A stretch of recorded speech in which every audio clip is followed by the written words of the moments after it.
This conference will now be recorded. अभी आज का जो हमारा सेशन है, बेसिकली ये सेशन हमने रखा इसीलिए है कि जो हम एसक्यूएल क्वेरी यूज करते हैं उसका बिजी के पॉइंट ऑफ व्यू से क्या क्या स्कोप है, वो स्कोप को देखते हुए हम किस किस चीज को कैसे कैसे यूटिलाइज कर सकते हैं, उस पॉइंट को हम समझेंगे कि एसक्यूएल क्वेरी का बिजी में क्या क्या यूजेज है।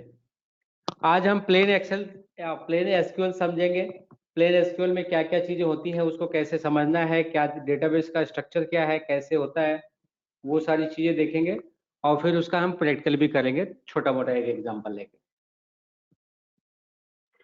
पहले तो हम ये समझते हैं डेटाबेस, नाम तो सबने सुना ही है, डेटाबेस डेटाबेस डेटाबेस। लेकिन डेटाबेस होता क्या है? डेटाबेस एक ऑर्गेनाइज्ड स्ट्रक्चर वे में फॉर्मेटेड डेटाबेस होता है, मतलब वो एक तरीके से ऑर्गेनाइज्ड स्ट्रक्चर में फॉर्मेट करके एक फाइल में स्टोर किया जाता है, उसको डेटाबेस बोलते हैं। ऑर्गेनाइज तरीके का मतलब ये होता है कि उसको हम किसी भी तरीके से कॉल कर सके, स्ट्रक्चर्ड वे में, ऐसे फॉर्मेट में रहता है। जैसे अगर हम एक्सेल की बात करें तो एक्सेल भी एक डेटाबेस है। एक्सेल भी एक डेटाबेस है क्योंकि एक्सेल की फाइल में बहुत सारे वर्क, एक वर्कशीट में नंबर ऑफ सीट्स होती हैं, हर सीट्स में अलग अलग डेटा होते हैं, तो भी एक डेटाबेस है। ओपन डेटाबेस जिसको बोल सकते हो, मतलब कोई भी ओपन करके काम कर सकता है। इसी तरह से अलग अलग टाइप के डेटाबेस होते हैं।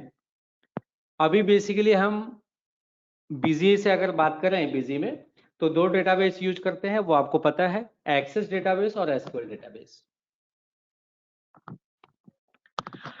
अगर टेक्निकल में अगर हम डिस्कस करें एसक्यूएल डेटाबेस या एक्सेस डेटाबेस में,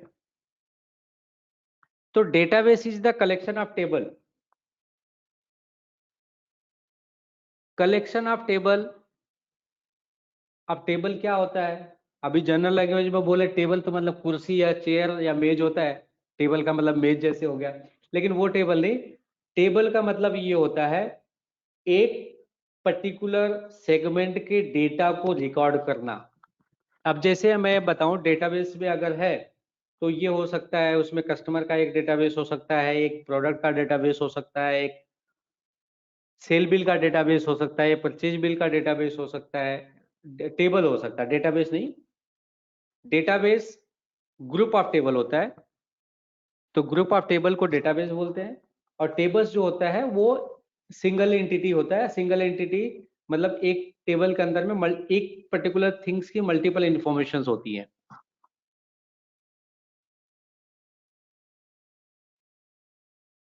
एक्सेल के अगर फॉर्मेट में बात करूं, जो सीट 1 सीट 2 सीट 3 है, वो एक टेबल के फॉर्म, टेबल आप मान लो, वो टेबल ही है बेसिकली। अगर हमें एज पर डेटाबेस मैनिपुलेट करना है तो एक वर्कबुक इज द डेटाबेस।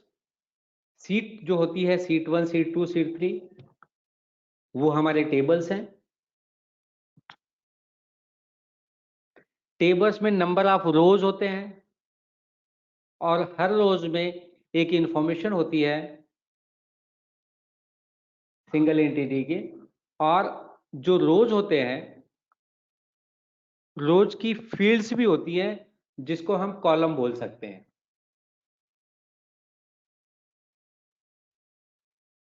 जो टाइटल हमें हेडर में डिफाइन करना पड़ता है वो फील्ड्स बोलते हैं, वो फील्ड्स के नेम होते हैं अलग अलग टाइप के। अगर हम बिजी में अगर बात करें उसकी,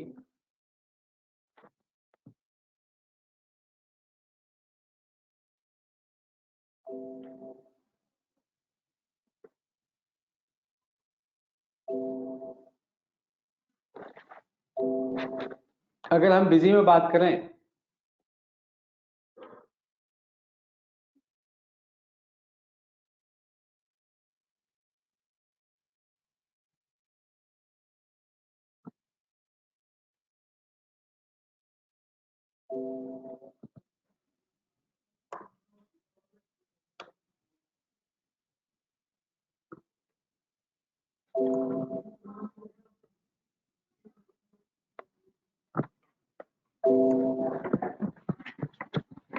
ये हमारा टेबल है।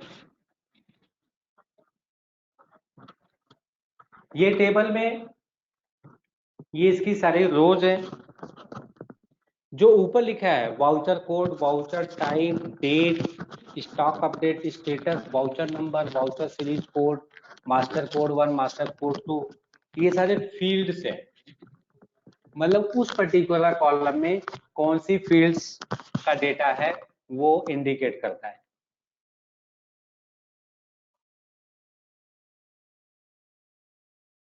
अब इसी तरह से अगर हम कस्टमर की बात करें तो यहाँ पे हम कस्टमर का ले लेते हैं।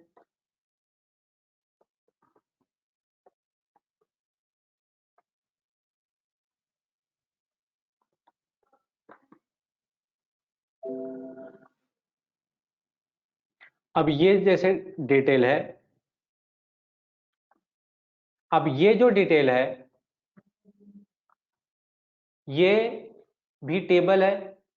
टेबल में कोड है, मास्टर टाइप है, पार्टी का नाम है, पार्टी का कोड है, प्रेट नेम है, उसका पेरेंट ग्रुप की इंफॉर्मेशन है, ये सारी चीजें यहाँ पे दी हैं।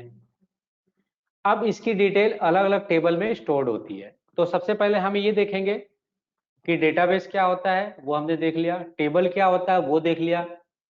टेबल की इंफॉर्मेशन रो में स्टोर होती है वो भी हमने समझ लिया। और टेबल की जो एक सिंगल सेल होता है वो एक किसी एक फील्ड को रिप्रेजेंट करता है, और वो फील्ड उसके टाइटल पे या कॉलम पे ऊपर लिखी होती है जैसे हमने बताया।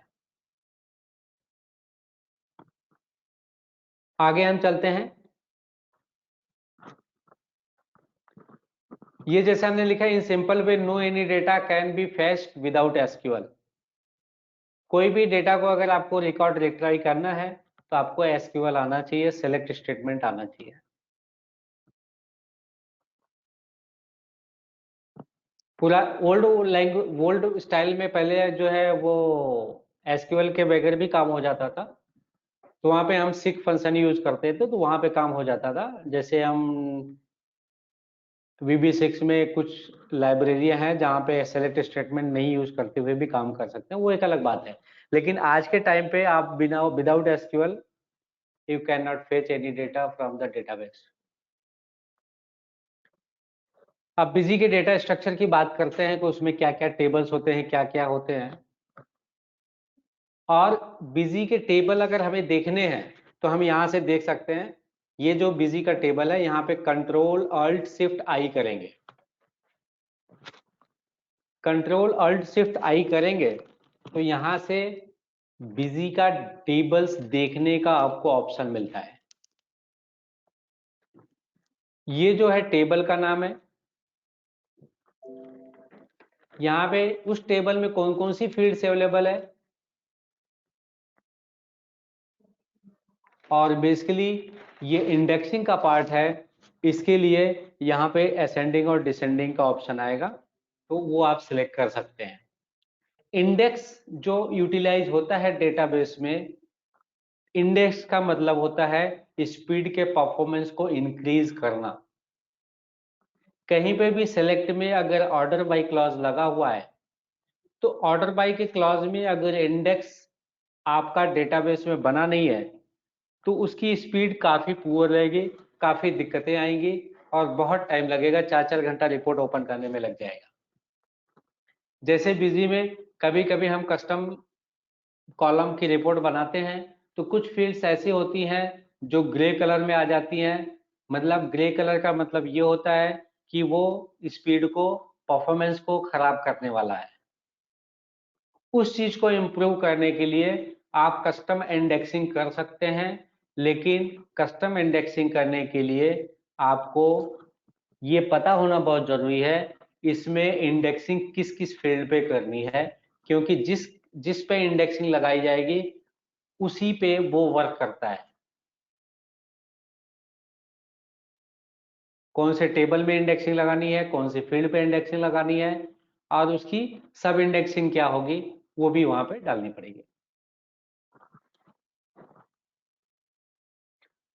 अब यहां पे हमने ये देखा, पहले हमने आपको ये बताया बिजी में कितने टाइप के मास्टर्स होते हैं। सबसे पहले हमने ये बताया एक होता है मास्टर टेबल। मास्टर टेबल का मतलब ये होता है जिसमें मास्टर रिलेटेड इंफॉर्मेशन स्टोर्ड होती है।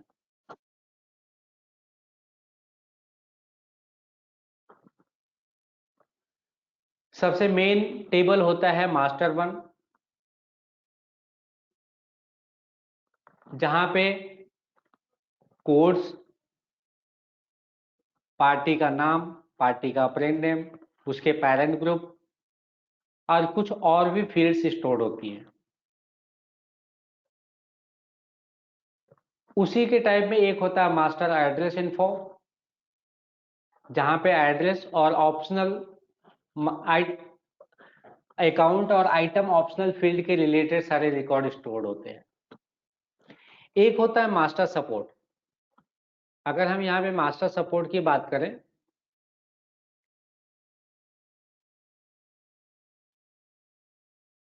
तो वो मैं दिखाई देता हूं।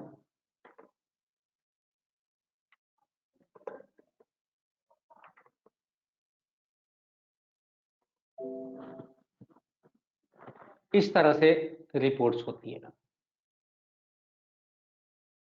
मास्टर सपोर्ट में बेसिकली आपके जीएसटी के परसेंटेज,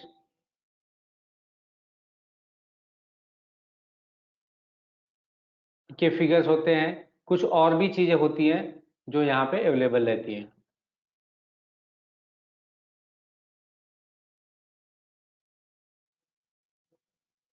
या जो कॉन्फ़िगरेशन होती है मास्टर के रिलेटेड, जैसे टीडीएस की कॉन्फ़िगरेशन है, टीसीएस की कॉन्फ़िगरेशन है, तो मास्टर रिलेटेड जो कॉन्फ़िगरेशन वाले पार्ट होते हैं सब यहाँ पे आते हैं।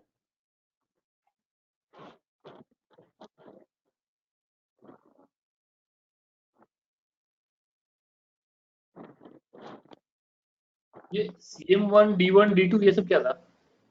हम्म CM1 CM2 D1 D2 उसको मतलब एग्जैक्टली क्या नाम, उनके नाम कहाँ से मिले?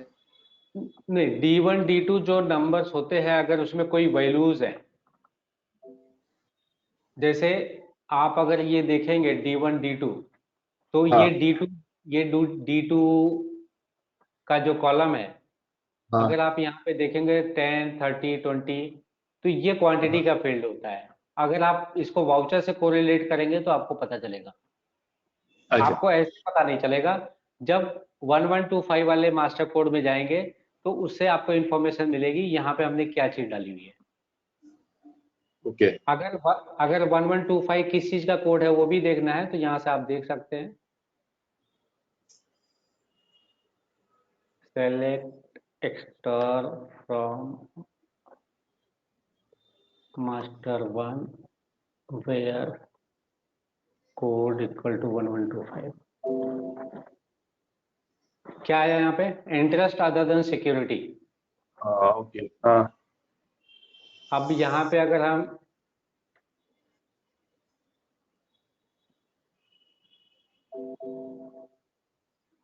पहले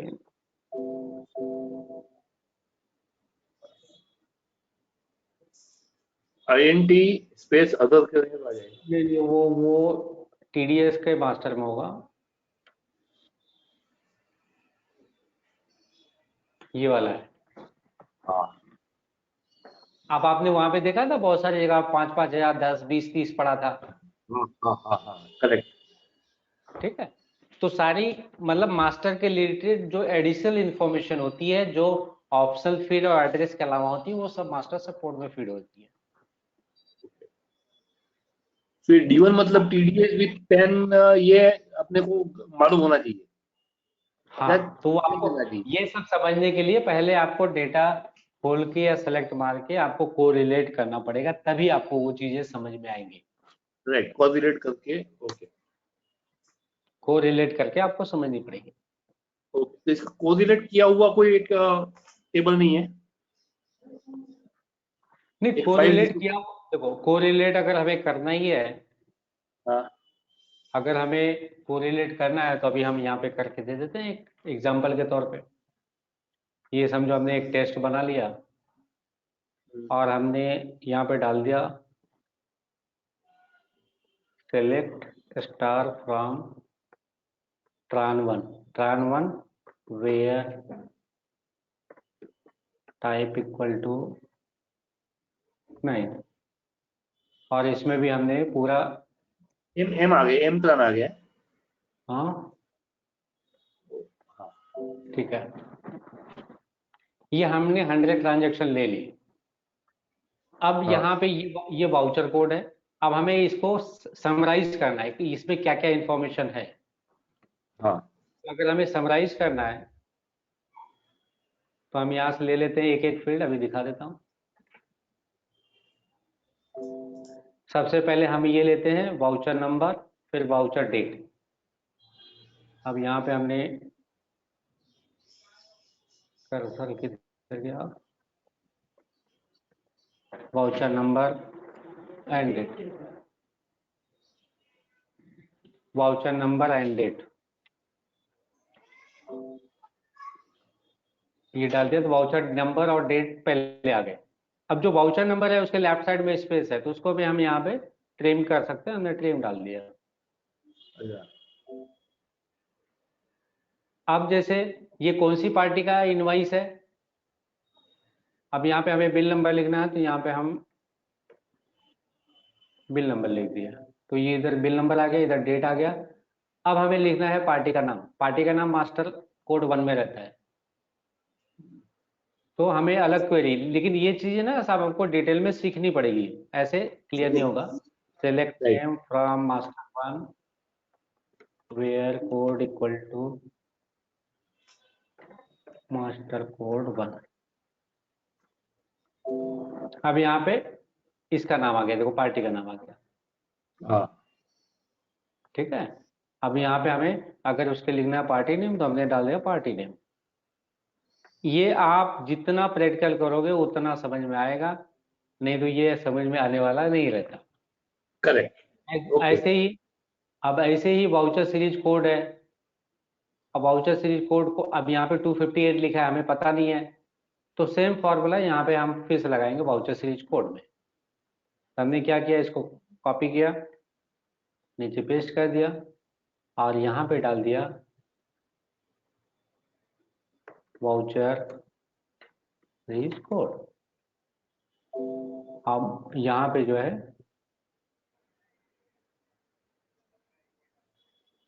सीरीज नेम डाल दिया। अब इसमें क्या है, 09 जो रहता है वो सेल के लिए रहता है, तो अगर आपको इसको रिमूव करना है तो यहाँ पे एक फार्मूला और लगा दो।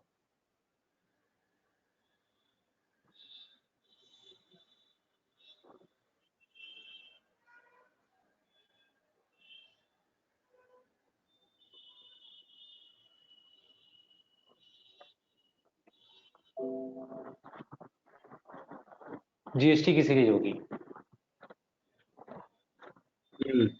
बस आप इसी तरह से लिखते जाओ, बहुत साफ साफ चीजें आती चली जाएंगी। अब ये वाउचर सीरीज कोड हो गया। अब हमें ये देखना है मास्टर सीरीज, ये मास्टर कोड 2 है, मास्टर 2 कोड में मटेरियल सेंटर होगा, तो मटेरियल कोड वो मटेरियल सेंटर लेना है, तो ये मटेरियल सेंटर आ गया। यहाँ पे हम लिखेंगे गोडाउन,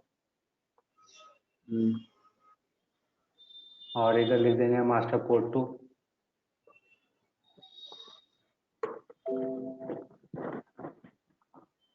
गोडाउन का नाम इन स्टोर हो गया। इन स्टोर का मतलब वो हो गया, हमने यहाँ पे वो लगा दिया ना, उसको 2 डिजिट हटाने के लिए, ये हटा हाँ। देंगे यहाँ पे।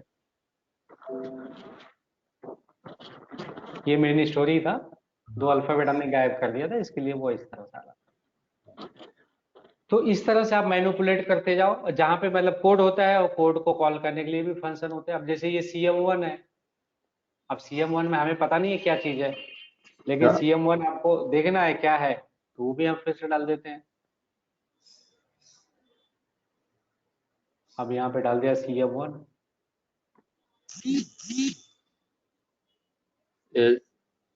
Question question question. अभी देखते हैं उसमें क्या आता है, मुझे भी पता नहीं है क्या है। कुछ यहाँ नहीं पे है। कुछ नहीं है, क्यों?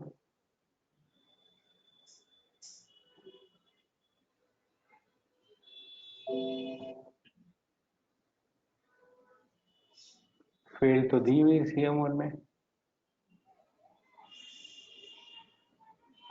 28,836।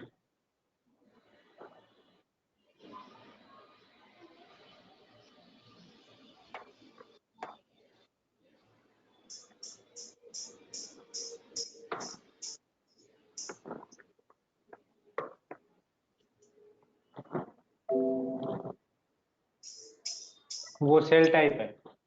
सेल टाइप है। तो हम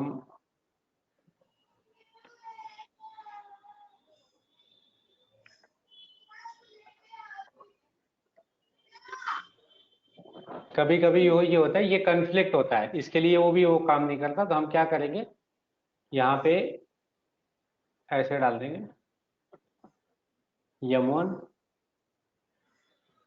m1 डॉट नेम और m1 डॉट कोड।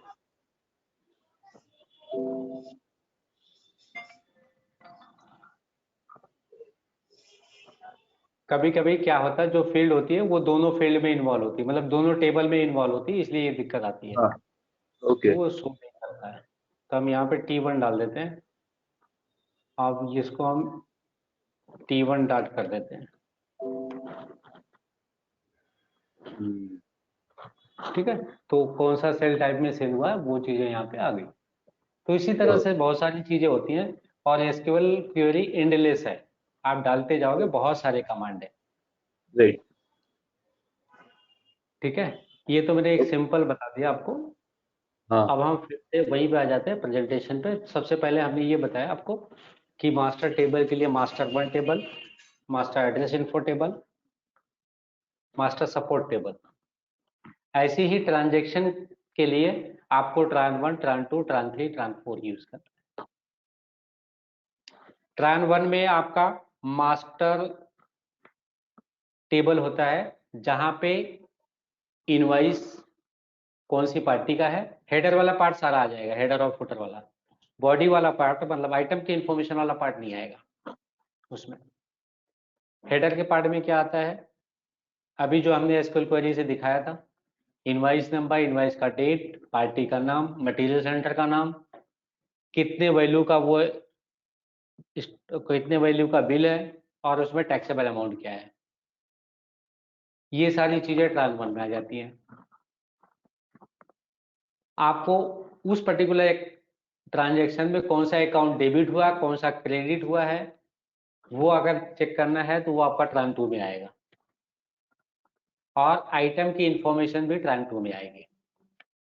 कौन सा आइटम कितना क्वांटिटी में था, फर्स्ट लाइन में था, सेकंड लाइन में था, थर्ड लाइन में था, वो ट्रांस2 में आएगा। आपका कुछ बैच वाइज डिटेल होता है, या रेफरेंसेस होते हैं, बिल वाइज रेफरेंस मेंटेन करते हैं, एडजस्टमेंट या न्यू रेफरेंस, वो सारी चीजें आपकी ट्रांस3 के टेबल में आती हैं। ट्रांस3 के टेबल में बैच वाइज,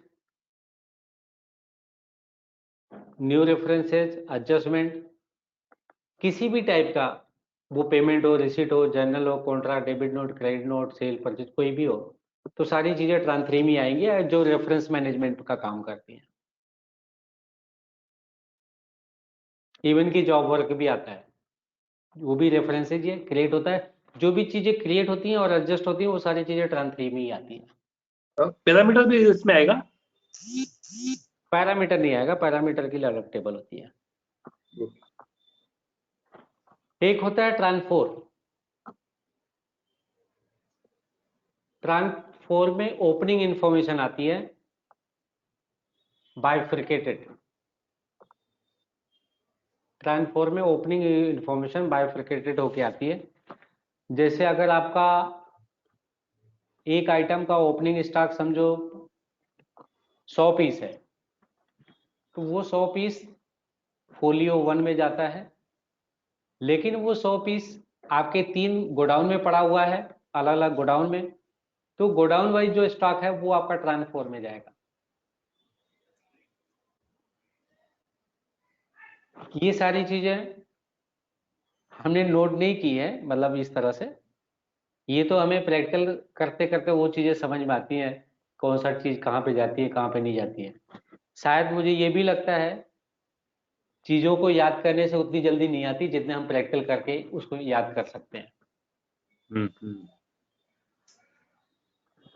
फिर आगे हमने ये बताया कि ओपनिंग इन्फॉर्मेशन का जो टेबल होता है वो फोलियो 1 होता है। जैसे हमने बताया कि आपका कौन सा पार्टी का कितना ओपनिंग बैलेंस है, कौन सा अकाउंट का क्या ओपनिंग बैलेंस है, वो सारे फोलियो 1 में अपडेट होते हैं।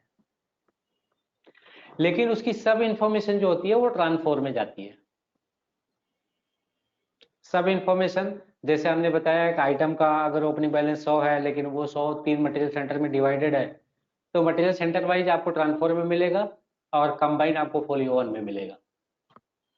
ऐसे ब्रांच अकाउंटिंग अगर है, एक पार्टी का 1 लाख रुपए बैलेंस है लेकिन उसके 4 ब्रांच है, 4 ब्रांच में 25-25 हजार है, तो वो आपको ट्रांसफॉर में मिलेगा, फोलियो 1 में नहीं मिलेगा। तो इस तरह से डेटा का आर्किटेक्चर होता है, वो समझना बहुत जरूरी होता है। Select statement in detail how to use. अब जैसे सिलेक्ट स्टेटमेंट अगर हम यूज करते हैं, अब यहां से ये सब बताने के बाद फिर मैं सेलेक्ट पे फिर आता हूं। अगर आपको एसक्यूएल क्वेरी सीखनी है तो एक तो सेलेक्ट हो गया।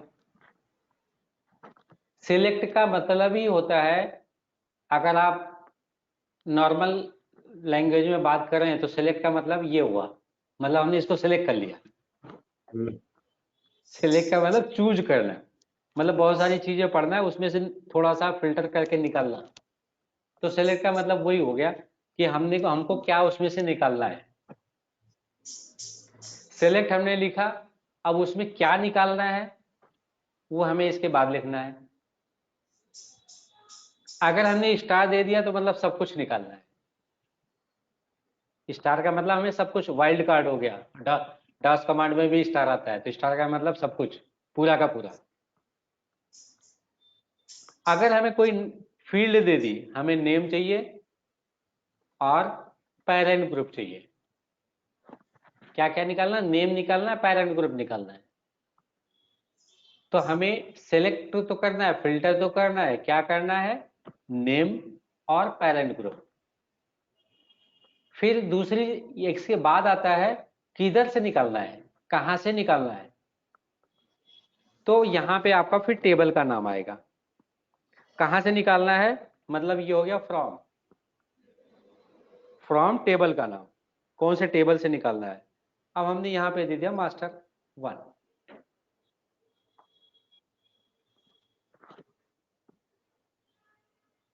अब ये सारी चीजें हो गई। अब सारी चीजें तो हमें निकालनी है, नाम निकालना है, पेरेंट ग्रुप निकालना है, मास्टर 1 के टेबल से निकालना है। लेकिन हमें पूरा निकालना है या उसमें से कुछ और भी क्राइटेरिया है फिल्टर करने के लिए यूज करना है, तो उसको उस क्लास को हम वेयर लगाएंगे। हम मतलब हम पूरे रिकॉर्ड को फिल्टर करने के लिए वेयर का क्लास लगाएंगे, जो कि हमें ये बताएगा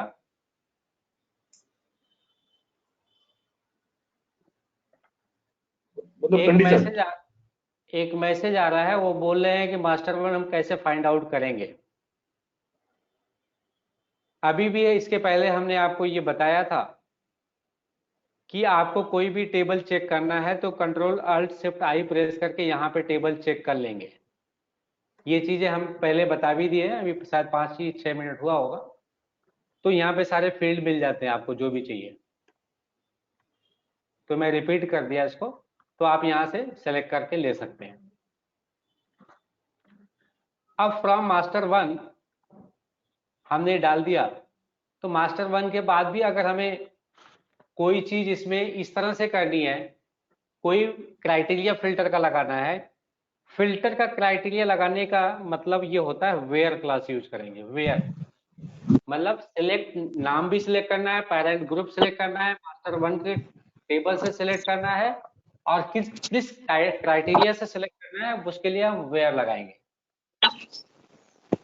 वेयर करने के बाद जो भी क्राइटेरिया है, किस फील्ड पे क्राइटेरिया लगाना है उस पे आप लगा सकते हो। अगर हमने कोड इक्वल टू लगा दिया या हमने नेम भी लगा दिया तो नेम भी आ जाएगा, नेम लाइक, फिर यहाँ पे हमने ये दे दिया स्टार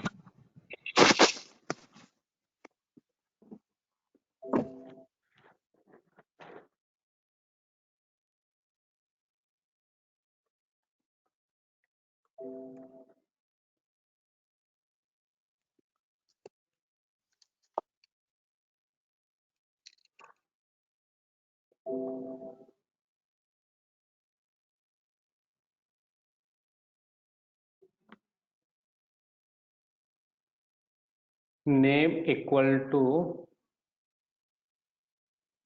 या हम ऐसे भी कर सकते हैं लेफ्ट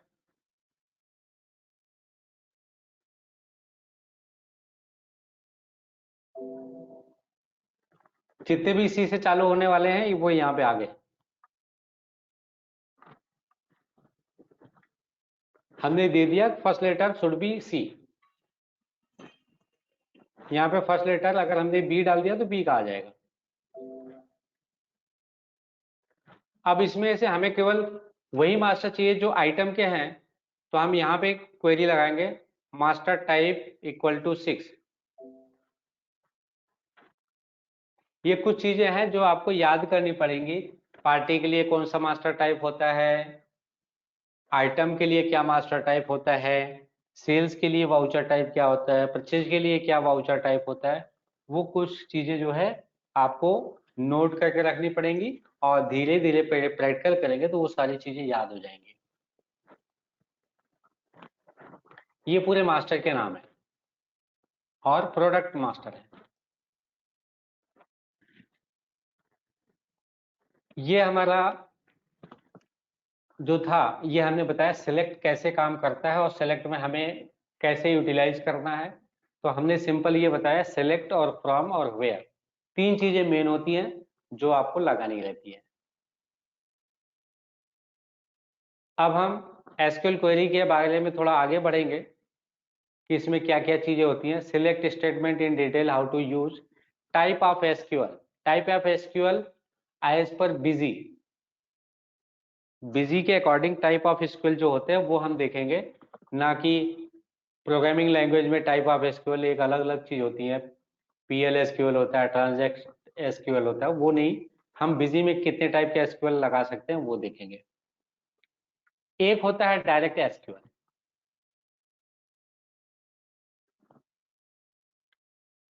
अगर डायरेक्ट एसक्यूएल की हम बात करें तो वो सारे रिपोर्ट जो हम एक कस्टम रिपोर्ट के अकॉर्डिंग डायरेक्ट एसक्यूएल क्वेरी से एग्जीक्यूट कर लें उसको हम डायरेक्ट एसक्यूएल बोलेंगे। डायरेक्टली हमने यहाँ पे एक बना के भी दिया है, ये देखिए,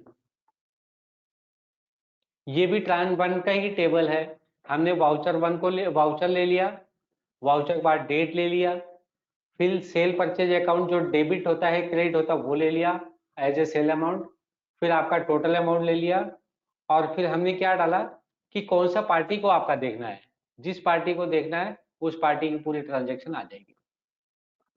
इसके लिए हमने क्या किया, ये वाला क्लॉज बहुत इंपॉर्टेंट है जहां पे हमने लिखा है master code 1 equal to ACC code, ACC code at the rate में डाल दिया, इसका मतलब ये हो गया that is input parameter for execution. ऐसे इनपुट पैरामीटर मल्टीपल होते हैं, वो भी आपको हेल्प में मिल जाएंगे, आप उसमें से देख सकते हो। इसमें हम अभी ट्रान वन लिया था तो ट्रान वन में अकाउंटिंग रिलेटेड सारे इंफॉर्मेशन होती है पार्टी की, वो सारी चीजें यहाँ पे करोगे। तो इसको अगर हम एग्जीक्यूट करते हैं तो यहाँ पे आपको नाम पूछेगा कौन सी पार्टी का चाहिए, जिस पार्टी का चाहिए उसका डिटेल यहाँ पे करके एंटर मारो। तो voucher number, date, sale amount, total amount, ये सब उसी पार्टी का आएंगे और आप देखोगे ऊपर उस पार्टी का नाम भी लिखा हुआ है। तो इसको हम बोलते हैं direct SQL executor with specified parameter. जो भी हमने पैरामीटर दिया है उसके अकॉर्डिंग ये एग्जीक्यूट हो रहा है।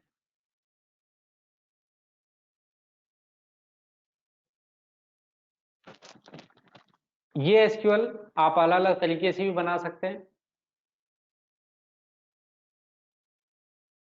आपको जैसा चाहिए वैसा बना सकते हैं। ये हमें पार्टी के नेम से बनाया है, ये पार्टी के नाम से काम कर रहा है। अगर आपको चाहिए गोडाउन के बेस पे तो हमें ये गोडाउन में, अभी गोडाउन कहाँ पे रहता है वो भी एक बार देख लेते हैं। ये देखिए आपका, नहीं ये नहीं था, टेस्ट में हमने गोडाउन का डाला था, यहाँ पे नहीं।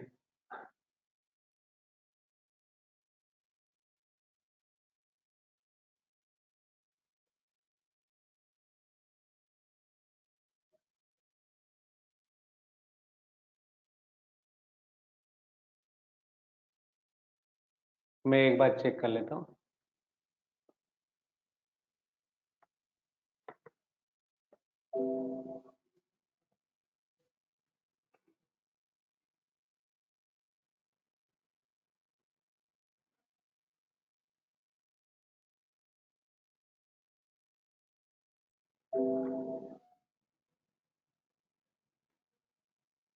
अभी हमारे कौन से गोडाउन में क्या क्या मूवमेंट हुआ वो अगर आपको समझना है तो मैं ट्रान 1 से दिखाता हूँ।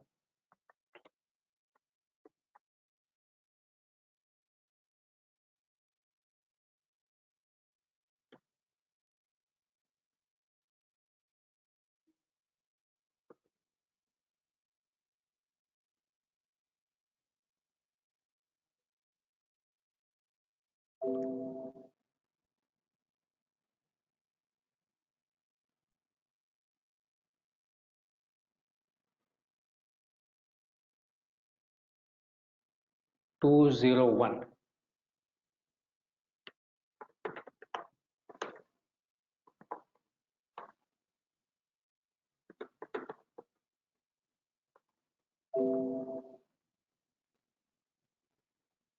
अब जैसे हमें ये डायरेक्ट मटेरियल सेंटर के बेस पे काम करना है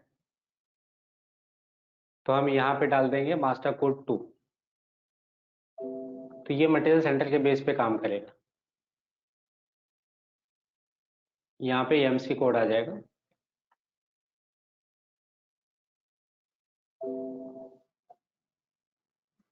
नहीं, ये गलत था, मैं फिर से बिजी चालू कर रहा हूँ।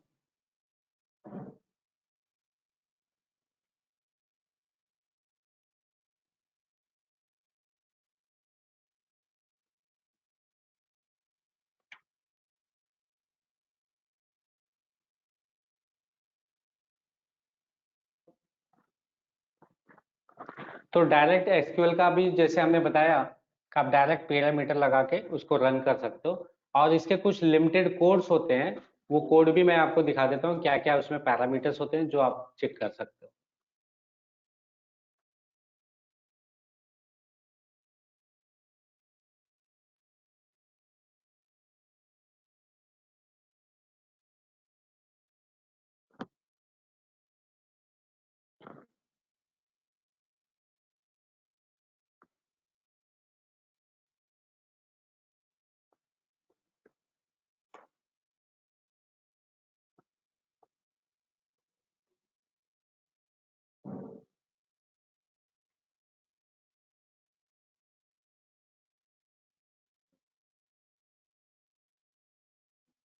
अभी हम ये देखेंगे कि हम क्या क्या क्या पैरामीटर यहाँ पे यूटिलाइज कर सकते हैं। यहाँ पे अगर आप हेल्प में जाएंगे तो यहाँ से अगर आप F1 प्लेस करते हैं तो ये आपकी हेल्प की स्क्रीन आ जाएगी, और यहाँ पे भी अगर आप सर्च करेंगे ACC कोड तो वो सेक्शन में लेके आ जाएगा, या तो इनवाइट डिजाइनिंग से आप करेंगे तो वहां से भी आपका आ जाएगा।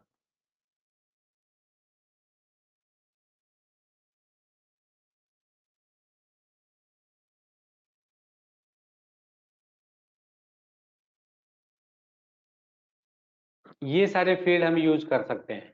यहाँ पे देखिए @ के अंदर में ACC name, ACC code, item name, MC name, MC code, ये सारी चीजें यूज कर सकते हैं।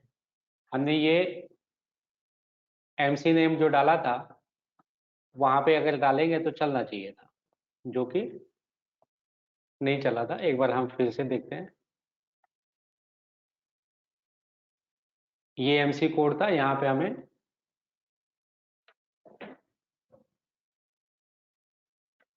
MC कोड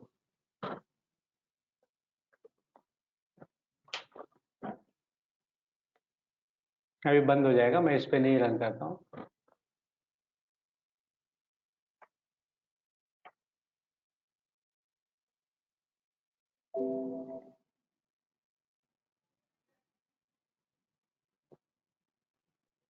तो इस तरह से ये आ जाएगा। अभी हम आगे अगर बात करें,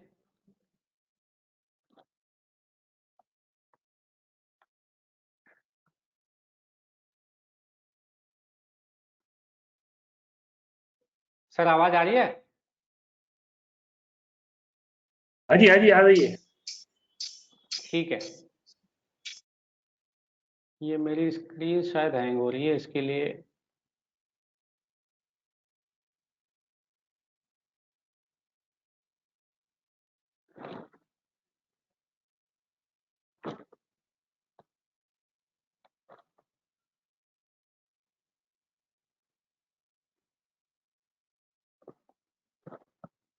एक मिनट।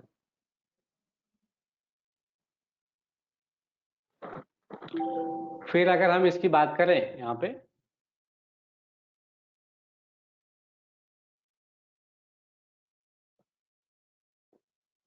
तो इसमें मल्टीपल चीजें होती है। अभी जैसे हमने डायरेक्ट एसक्यूएल बताया, ऐसे ही यहाँ पे जो पैरामीटर डिफाइन है क्वेरी टाइप में, तो हमें ये भी बहुत जरूरी है समझना, ये हमें किस तरह से और कैसे कैसे यूटिलाइज कर सकते हैं।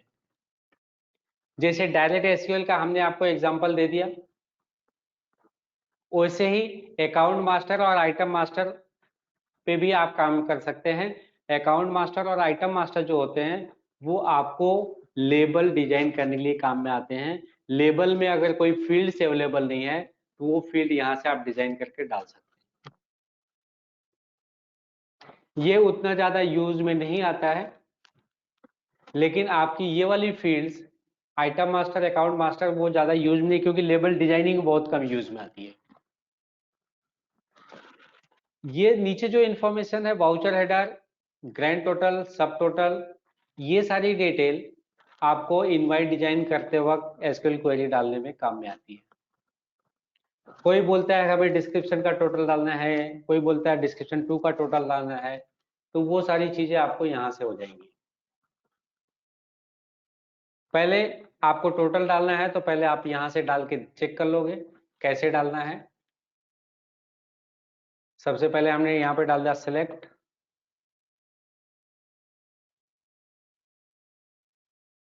अब आपको अगर डिस्क्रिप्शन का टोटल डालना है तो वो डिस्क्रिप्शन कहाँ कौन से टेबल में स्टोर होता है वो भी आपको देखना चाहिए। तो उसके लिए जो टेबल है आइटम डिस्क्रिप्शन करके ही टेबल है, तो आपको वहीं से लेना है। तो मैं खाली प्रैक्टिकल एंट्री इसमें नहीं है, लेकिन फिर भी मैं उसके हिसाब से बता रहा हूँ। सेलेक्ट स्टार फ्रॉम आइटम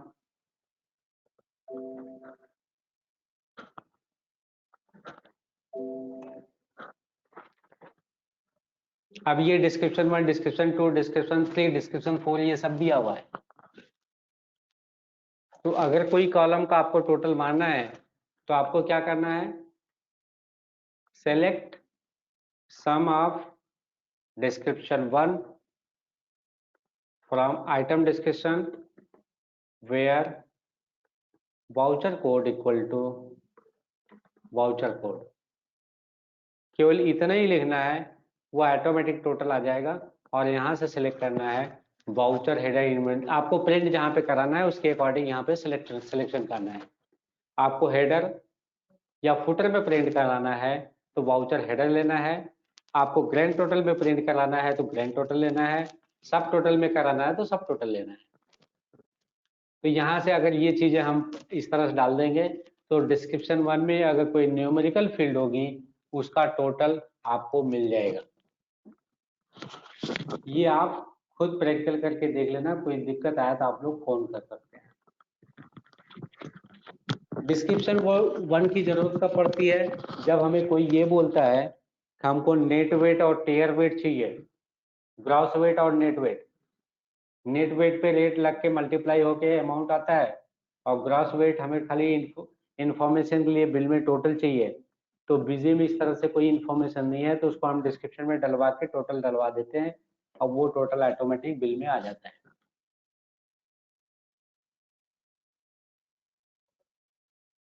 तो ये चीजें वहां पे काम में आ जाएंगी। इसी तरीके से एक फील्ड होती है आइटम डिटेल।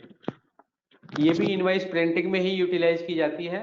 अगर आइटम के अंदर कोई इंफॉर्मेशन आपको प्रिंट करनी है तो यहां से आप प्रिंट कर सकते हो। कोई अगर ये बोलता है कि मुझे आइटम की डिटेल में, आइटम की लाइन में ही डिस्क्रिप्शन 1 इंटू डिस्क्रिप्शन 2 चाहिए, या फिर कुछ आइटम आइटम मतलब आपको आइटम इंफॉर्मेशन में, इनवॉइस डिजाइनिंग के आइटम इंफॉर्मेशन में कोई चीज प्रिंट करनी है। यहाँ पे अगर हम डॉक्यूमेंट डिजाइनिंग में जाते हैं, तो अगर हमें इस ब्लॉक में अगर कोई इंफॉर्मेशन प्रिंट करनी है एसक्यूएल क्वेरी पे थ्रो, तो आप वो चीज यूटिलाइज करोगे यहाँ पे। तो इस फील्ड के लिए में, इस फील्ड में अगर कोई चीज डिजाइन करना है तो उसको आइटम इंफॉर्मेशन से लेंगे।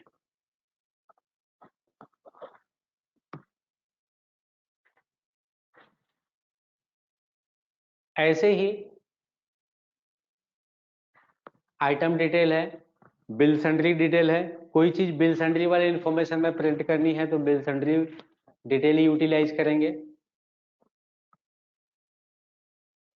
Item batch wise detail, item के इंफॉर्मेशन में कोई बैच वाइज इंफॉर्मेशन अगर आपको प्रिंट करनी है एडिशनल, तो ये आप यूटिलाइज कर सकते हैं। बैच वाइज डिटेल में क्या है कि आपको कुछ चीज मैनिपुलेट करनी है, या बैच 1 इंटू बैच 2, या कुछ भी आपको प्लस माइनस करना तो आप कर सकते हैं। ऐसी item parameter detail, item parameter का डिटेल का जैसे हमने गारमेंट वाले सेक्शन में एक बना के रखा हुआ है कि जो भी साइज आप डालोगे वो हेडर में प्रिंट हो जाएगी। तो उस तरीके से अगर कुछ करना है तो आप यहाँ पे पैरामीटर डिटेल में कर सकते हैं। मतलब वो आएगा आइटम इंफॉर्मेशन के सेक्शन में ही, लेकिन वो पैरामीटर डिटेल का सेक्शन को प्रिंट करेगा। ऐसी आइटम सीरियल नंबर डिटेल का ऑप्शन है। सीरियल नंबर रिलेटेड अगर आपको कोई चीज प्रिंट करनी है तो आप उसको यूटिलाइज कर सकते हो। नेक्स्ट जो है वो अकाउंटिंग वाउचर के लिए है। अगर payment receipt, journal, Contra, debit note, credit note के अकाउंटिंग वाउचर के हेडर में कोई चीज मैनिपुलेट करके प्रिंट करनी है, डेटाबेस से निकाल के प्रिंट करनी है, तो यहाँ से यूटिलाइज कर सकते हो।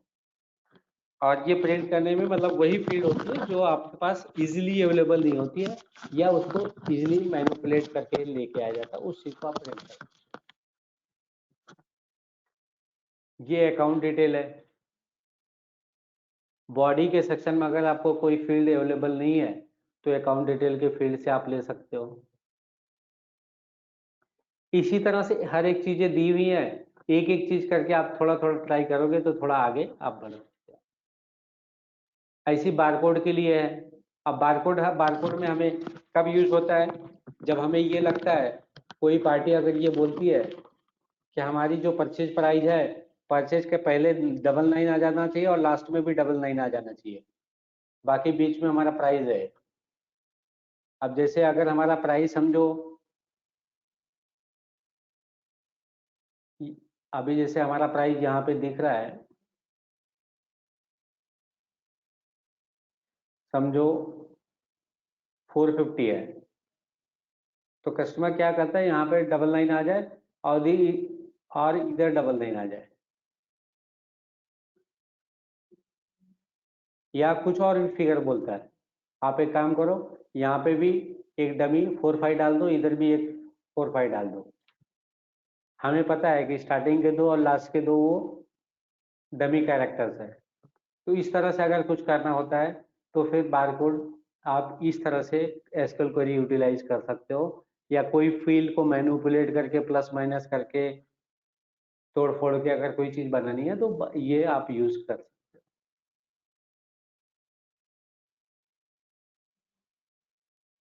इसी तरह से बारकोड पैरामीटर वाली डिटेल में भी ऑप्शन दिया हुआ है, वहां भी कर सकते हो। और लास्ट में एक ऑप्शन होता है कस्टम कॉलम का। आप कोई कस्टम कॉलम का रिपोर्ट बनाते हो, वो एग्जांपल के तौर पे इसका मैं एक प्रैक्टिकल दिखा देता हूँ। समझो आपका ये सेल्स एनालिसिस रिपोर्ट है पार्टी वाइज।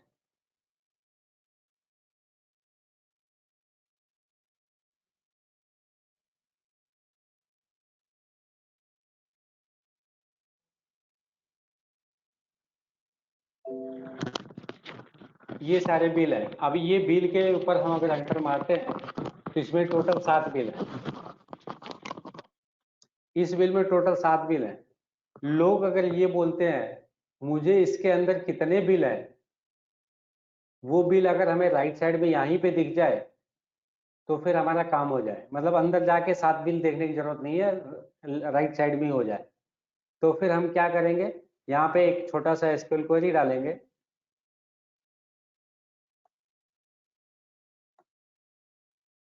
यहाँ पे select count star from tran1 where, हमें खाली सेल बिल ही देखना है, voucher type equal to 9 and select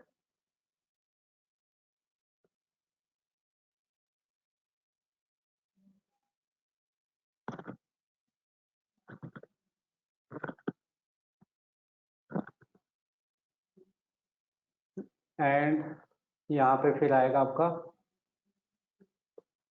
master code 1 equal to select code from master 1 where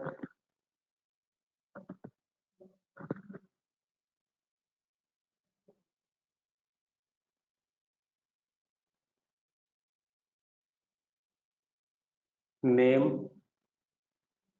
equal to @p1। अब इस तरह से हमने एक कोड डाल दिया एक सैंपल के लिए। अब इसको डायरेक्ट ये एग्जीक्यूट नहीं होता है, ये मैंने बनाया ही उस तरह से एक कस्टम कॉलम के लिए। और ये कस्टम कॉलम हमने यहाँ पे कॉन्फ़िगर कर दिया। समझो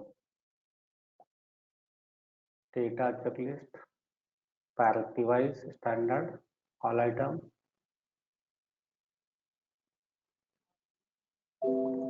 अब हमने यहाँ पे क्या किया, कस्टम कॉलम कर लिया।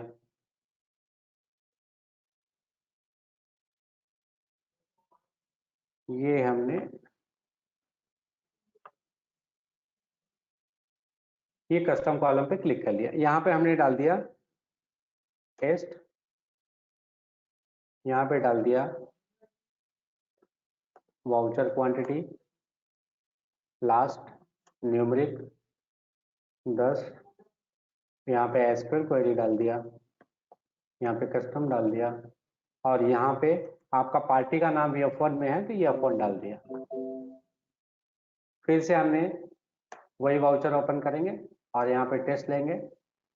एक बार हम चेक करेंगे उसमें क्या चीजें आ रही हैं।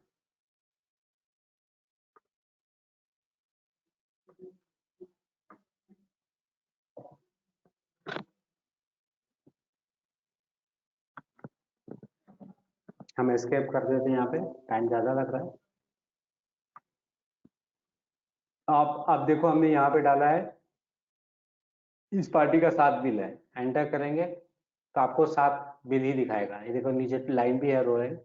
यहाँ पे 8 बिल है, यहाँ पे 43 बिल है। तो जिसके अंदर जितनी बिल है वो यहाँ पे आ गया। तो मेरा कहने का मतलब ये है जो अंदर की इंफॉर्मेशन है वो उसको काउंट करके हमने बाहर डाल दिया। तो इस तरह से अगर कुछ रिक्वायरमेंट होती है कस्टम कॉलम में तो वो आप डायरेक्ट डाल सकते हो।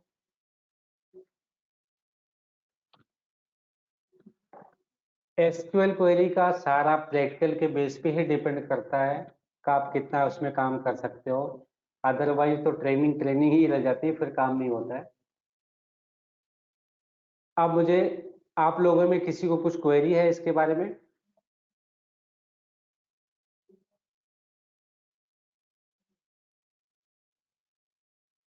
किसी को कोई क्वेरी है? एसक्यूएल क्वेरी का ये जो सिलेक्ट स्टेटमेंट और जो स्टेटमेंट और जो कंडीशंस वगैरह जो है, तो कोई बुक आपको ध्यान में है छोटा वाला, तो बेसिक अपने लिए अपने इंफॉर्मेशन एक्सट्रैक्ट करने के लिए जितने कमांड लगे, वो समझ गया। अगर आपको स्टडी करना है एसक्यूएल तो सबसे बेस्ट ऑप्शन ये है कि आप, एक वेबसाइट होती है W3 स्कूल करके, वहां से अगर सीखोगे तो एकदम सिंपल लैंग्वेज में वो आपको बता देगा कि उसको कैसे। W3 स्कूल,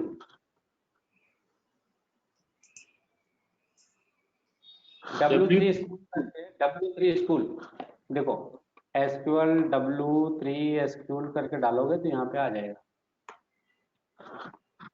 यहाँ पे सारे कमांड दिए हुए हैं, एक्सरसाइज भी दी हुई है। आप वहां पे एसक्यूएल क्वेरी लिख के एग्जीक्यूट भी कर सकते हो, सैंपल इस तरह से है। अब जैसे ये select star from customer, right yourself, जैसे आप करोगे तो ये एग्जीक्यूट हो जाएगा। अच्छा,